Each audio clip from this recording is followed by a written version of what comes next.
สบายดี FC ฟังลาวและฟังไทยนอมนิกาสิพาไปหาจักรจันทร์คือเกาก็คือแมงม่วงนั่นเองเนาะแต่ว่าเฮาสิทำอันนี้ก็คือเครื่องมือหาเนาะเฮาสิต้องมัดอันนี้แล้วก็เอาย่างเนาะเดี๋ยวไทยเราต้องหาอุปกรณ์กันเนาะคือเครื่องมือของเฮาเอง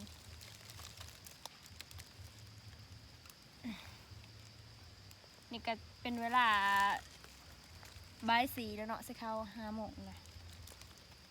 บ่มีเวลาก็เลยถ่ายคลิปตอนที่ค่ำเลยจะได้ก็เยอะไปตอนนี้มัดเรียบร้อยแล้วเนาะจังได้ก็ไปเบิ่งว่าสิได้หรือเปล่าอย่าลืมฝากกดไลค์กดแชร์กดติดตามเด้อเพื่อเป็นกำลังใจเฮ็ดคลิปต่อไปเนาะอย่าพาเบื่ออย่าพาหน่ายเด้อไปเบิ่งกันมันเพราะว่ามันสิได้หรือเปล่าเนาะเพราะว่ามันหอดยามมันออกแล้วคือสิบ่ได้ดอก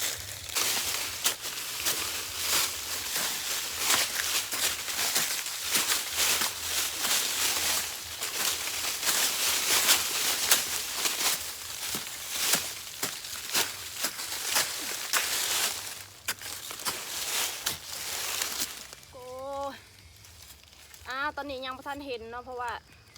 มันออกมันเลยไปจากเนาะเพราะว่านี่ก็ใกล้เวลามันออกแล้วเดือนสิเข้าเดือน4แล้วมันก็ออกแล้วเนาะ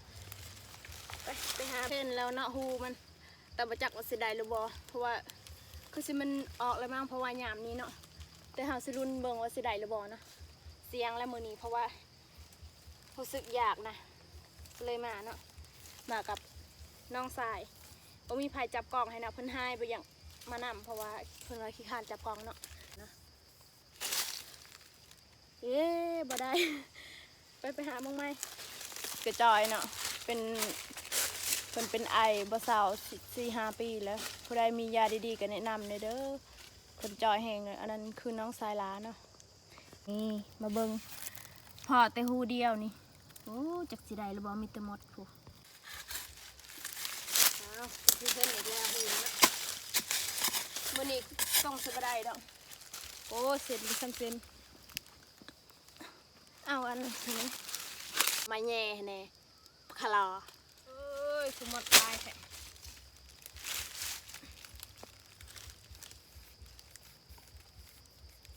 มากะสีคำเลยเนาะเพราะว่าบริษัทเสือขันยาวเพราะว่าทำมาคำแหละคือซีบริบีเดดโอ้ยมันแตกอีกแล้วบ่ได้ดอกเนี่ยนี่หูตัวใดหูตัวมันยังไม่ทันออกไปคือซิมีอยู่เนาะว่าหูตัวใดมันออกแล้วก็คือซิบมีดอกเพราะว่ายามนี้ส่วงมันออกดิเฮ้ยได้แล้วจ้ะนิดหน่อยนึงอ่ะจับก็มา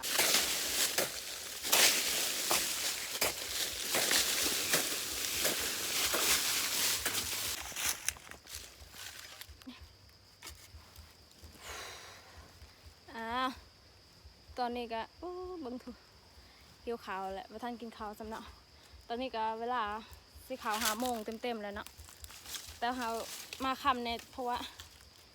ตะเว้นบ่มีเวลาเนาะเขาก็เลยสิมาคำไปมาลุ้นมันสิได้หรือเปล่าคันเฮามา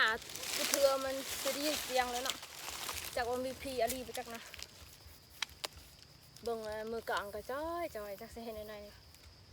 ตัวเองยังจอยคำบ่ได้ก็อย่าพาหน่ายอย่าพาเบื่อจ้ากดติดตามเพื่อเป็นกำลังใจเนี่ยเด้อ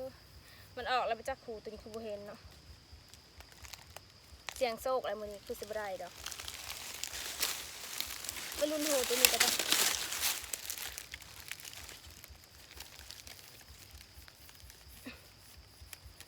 จักสิทายยามนี้เนาะบ่คือยามเดือน6ลายยางบ่จักหากบบ่จักหาเขียดป๊อได้อยู่จ้าโอ้คุณง่ายจ้ะมึงยับอะส่วนแต่ละเทือเราจะไปเบิ้งนี่โว้เบิ้งใส่กองเบิ้งเห็นบอกหอนแดดอ่อนเนาะไปพี่น้องจ้า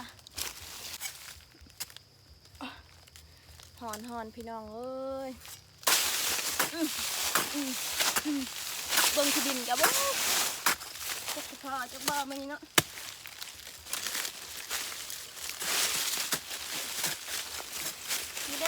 เห็นอีกแล้วมาเบิ่งนี่มาเป็นปลาที่เขาหาเนาะก็เห็นแล้วหูมันนี่อันนี้คือหูไม่ง่วงเนาะจักรจันทร์เขาเสือจักรจันทร์นั่นแหละนี่หน้าตาศพยังติดศพฮะพอให้เพิ่นแย่แล้วนี่นี่สิบตายบ่แม่นสิบทายเพิ่นเนาะเพราะว่าเพิ่นบ่ได้ใส่หยังบ่ได้ใส่เสื้อเพิ่นหายเครียดบ่อยากไปหั่นแหละป้อนี่ได้อยู่ใหญ่แห้งเลยรอนี่ไปเบิ่งนะมีแต่เหงื่อแตกเหงื่อแตนนี่อันนี้จะเป็นบ่ต้องบอกดอกได้ลายแล้วเนาะได้2-3โตเลยก็คือลายหั่นแหละไปเอาบ่ยังเข้าวะนี่เราจะซุ่มไปไหนก่อนก็หูบางใหญ่อันนี้นำจะเป็นซองหูเราปิดกล้องโอ้ยยุงมันลายเพราะว่ากูยังวะยุงอีกแล้วหอนก็หอนเหือก็เหือซ้ำเหือแล้วออกมา4-5 โมงก็ได้ทำมาเนาะอันนี้ก็แม่นหูมัน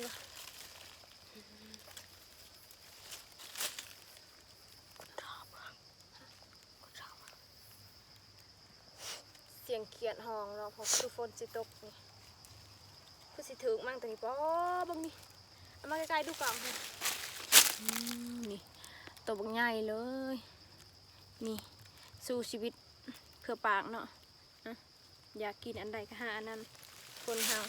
แต่ละคนมันคือกันต้นทุนเนาะคือข้าเจ้ารวยข้าเจ้าก็อยากกินก็ซื้อเอาเนาะเพราะว่ามีขายอยู่อันนี้ข้าเจ้าสิหาขายอยู่เนาะแต่ว่าเฮาบ่มีเงินก็หาขุดเอานี่ว้ายตัวนี้แห้งใหญ่จู่ๆแล้วก็เอาปุ้มเด้อเยอะมากเลย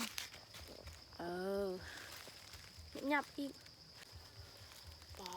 อันนี้เบิ่งดูมีแต่โตใหญ่ๆนี่เป็นตะกินฉับลาบอยู่ก้นมันฮะมันจะเป็นดักแด้แล้วมันสิออกแล้วเนาะนี่คือปีกมันป๋อคือเฮาอยากฮู้ว่า FC เฮาที่เบิ่งคลิปนี้บ่อยากแน่ว่าคือมันแห้งได้ตัวนี้ด่ะผู้ใดแน่ที่ว่าอยากคอมเมนต์มาเด้อสิหากินก็เห็นอีกแล้วเนาะทองคำหูมาจากหูตัวนี้เฮาแล้วเนาะ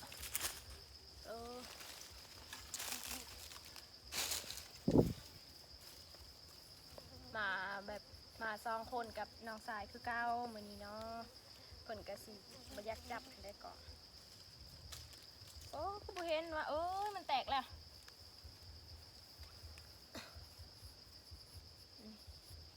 มันแตกแล้วเพราะว่าเอาไม้โตไม้นี่เนาะไม้มันใหญ่โพดมันก็สิแตกแล้วเนาะก็ได้แล้วจ้ะนี่ได้เซยเนาะนี่ก็คืออาหารโปรดของเราเลยนี่ก็คือเวลาพักผ่อนกินน้ำกินในเนาะก็สิข่าว5 โมงเต็มแหละก็สิเมื่อแล้วเพราะว่าตะเวนอยากตกดินแล้วเนาะคำว่าได้นี่ก็บนเย่มันเนี่ยมันตายเลยได้อยู่ฮะมันหอยต้องเล็งน้อยนึงไงเอาเนาะก็เลยไม่ได้เอาเสือมาเลยเพราะว่ามันอยู่ไกลบ้านมันอยู่ใกล้ๆเองเนาะไปสู้เพิ่นอยู่บ้านนี่เนาะนี่สิได้เลยบ่บ่ได้คือแบบธรรมชาติม่วนฮะนะอยากไปป่าดุเด้ก่อนพักผ่อนขาดบ่ได้เลยคือน้ำเนาะจะเป็นเวลาพักผ่อนเขาจะดื่มน้ำเพราะว่าผู้ใดเนี่ยถือว่าเฮ็ดเวียกนักแล้วหิวน้ำตลอดอันนั้นคือเฮาเองเนาะโอ้โหเป็นโรคยังโรคหิวน้ำก็พอดีครับผม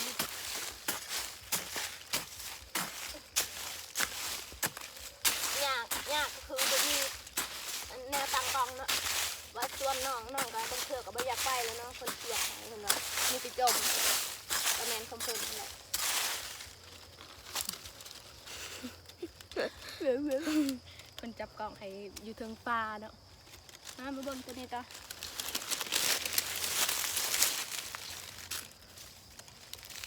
บอกว่าแต่เพิ่นดอกขนาดเฮาก็ยังขี้คร้านสิถ่ายคลิปเนาะคร้านเพราะว่าบ่มีไผติดตามหลายแล้วก็บ่มีไผกดใจน้อยใจเพราะว่าเอาลงคลิปเท่าใดก็บ่ฮอดพันบ่ฮอดหมื่นเนาะเมื่อยแล้วบ่อยากเฮ็ดคลิปแล้วสิท้อแล้วนี่อันนี้ก็น้อยๆเพราะว่าใหญ่ๆเนี่ย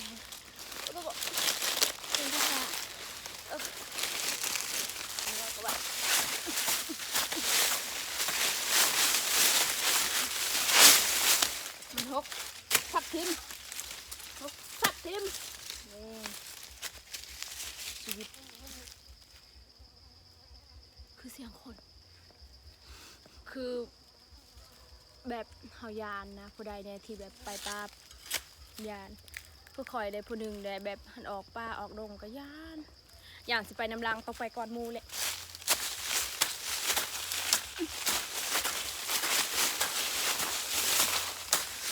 เห็นเหรอเห็นแล้วจ้าเห็นแล้วเมื่อยเลยป้อเบิ่งใหม่กะโอ้ฟังยาวๆนึงจนได้แล้ว2 เม็ดใหม่ไกลๆอีกแน่มึงก็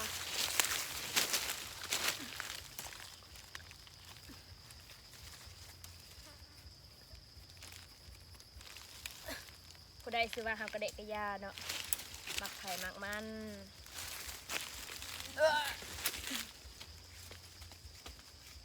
ยับไปเอาย่างอยู่หันจากขบทายคอยเห็นรอยยุงขบจะหัน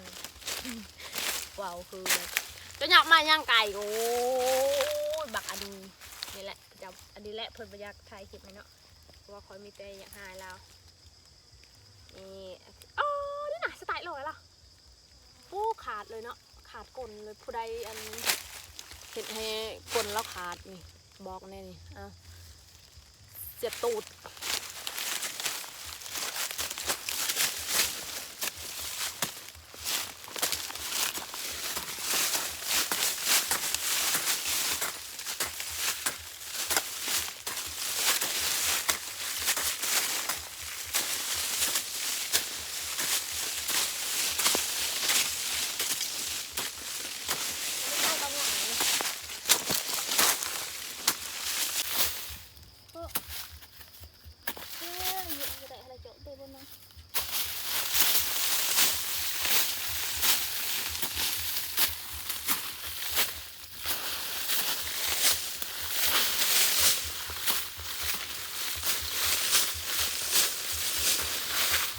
ตอนตีห้าบ่เป็นตอนบ่าย5 โมงหิวข้าวก็เลยส่วนน้องมาขุดอันนี้แหละเพราะว่าบ่ได้กินยังเนาะบ่ได้ห้าก็คือบ่ได้กินอยู่บ้านนอกก็คืออยู่ในเมืองได้อยากยังก็ถือเอาอยู่บ้านนอกเฮานี่คันว่าอยากเครียดหาเครียดมันสบายแต่ว่าบ่ได้เงินจ้ะเป็ดโอ้ยเมื่อย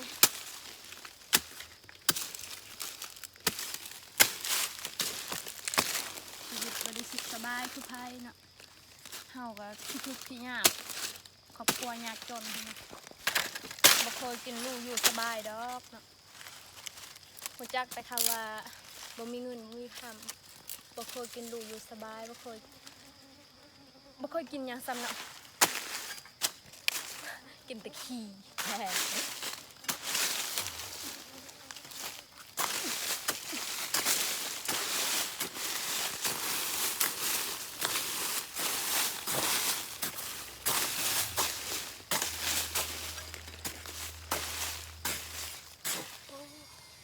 อันนี้ก็หอดเวลาสงกรานต์แล้วผู้อื่นไปดินสงกรานต์ส่วนเฮาหัน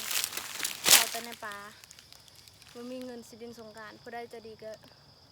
โอนไปนี่จาก500พอได้ซื้อผู้บ่าวกินปิดเก้า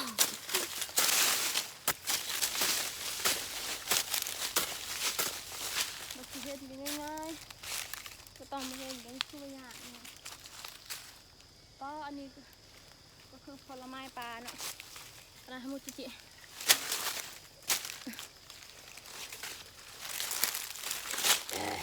ดับไปก่อน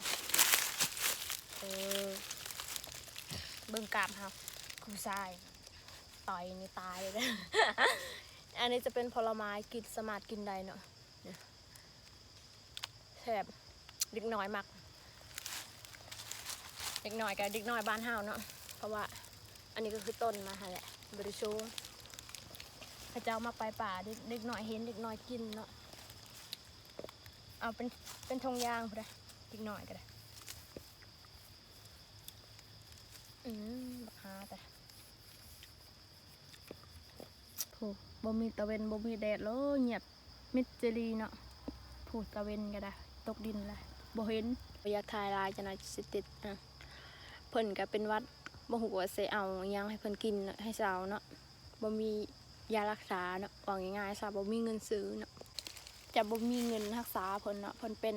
4-5 ปีแล้วไอหันกลางคืนนี่ไอลิลอเนาะบ่ฮู้ว่าสิเอาหยังให้เพิ่นกินผู้ใด FC ผู้ใดใจดีก็อุตส่าห์คอมเมนต์บอกหน่อยเด้ออันนี้จะเป็นหูมันเนาะซองหูจ้ะทำมาลุ้นว่าสิได้หรือบ่ตัวนี้คือครับนี่แหละกูได้อยู่จ้ะคือว่าโอ้เบิ่งตีนบ่ตีนผู้สาวบ้านนอก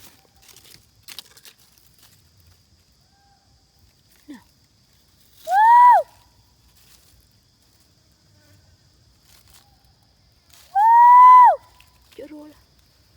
ก็อันนี้ก็จะเป็นโอ้คุณใหญ่มันจะเป็นนักเดละเสาบึงนี่โอ้น้ำมันอยากเด้นี่ FC ผู้ใดเนี่ยอยากคอมเมนต์มาเด้ออยากฮู้แน่ว่าผู้ใดสิบอกกลืนน้ำลายนี่คือเห็นแมงอันนี้อาจสิบ่เคยเห็นบ่อยู่บ้านจ้ะทีนี้อันนี้ก็ใกล้เวลา5 โมงตรงแล้วเนาะเขาเจ้ามาห้องแหละฮู้อยู่คานนี่บริการเนาะเพราะยังคาถ่ายคลิปอันนี้ก็คือจักรจันเนาะยุงลายนะประมาณเวลา5 โมงอันนี้จะเป็นฮูสไทยที่เราจะแย่เนาะเพราะว่ามันค่ำเลยเขาเจ้ามาตามหาพวกเพิ่นคิดว่าเราลงทางแล้วเนาะเอาขึ้นได้ก่อนค่ะมันก็ค่ำแล้วเขาก็นำหาแล้วเนาะ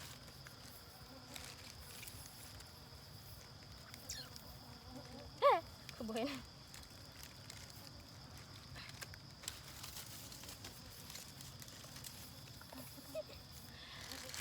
ที่มีคนมานำหาเราเลยมีคนมาตามหาเฮาเขาจ่าสมุยผู้ชายเด็กคนมาอยู่ มีคนดำหามาถ่ายคลิปให้บ้าวผู้บ้าวอะไรคนอยากพูดว่าปะคิดว่าเขามานำหาก็คำตึ๊ดผู้บ้ามันจับกล่องให้พอได้สนใจก็อย่าลืมทักมาหาเฮาด้วยขึ้นจะเป็นดื้อลี่ล้อมากับเด็กหน่อย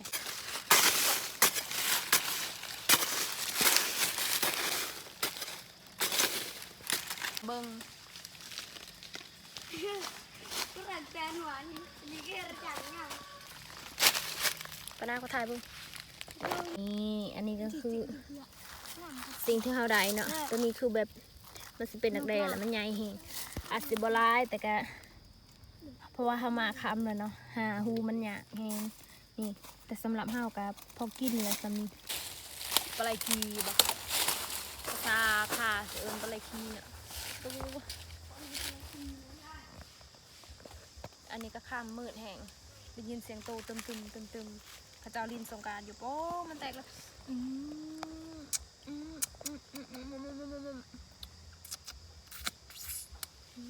เนี่ยยาวกำลังนี่เสียดายจูบมันเสียดายน้ำอันนั้นน้ำมันเพราะมันแห้งเนาะ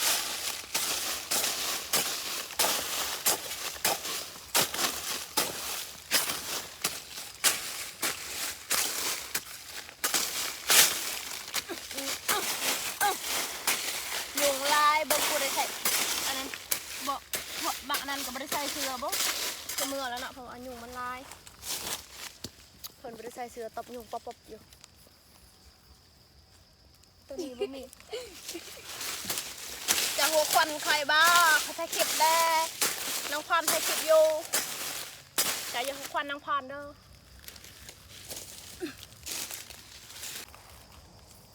ว่าหูสุดท้ายกับบริสุดท้ายได้เห็นหูแห่งยัดเข้าไปนะ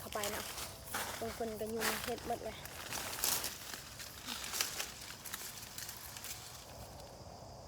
โอ้มันแตกอีกแล้ว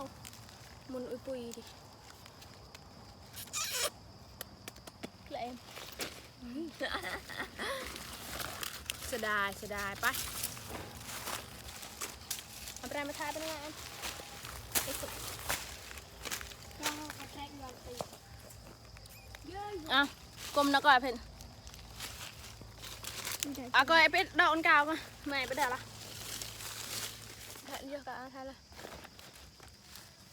อันนี้ก็จะเป็นเวลาเมื่อได้ล่าอยู่นี่เนาะพอสำนีแล้วจะเป็น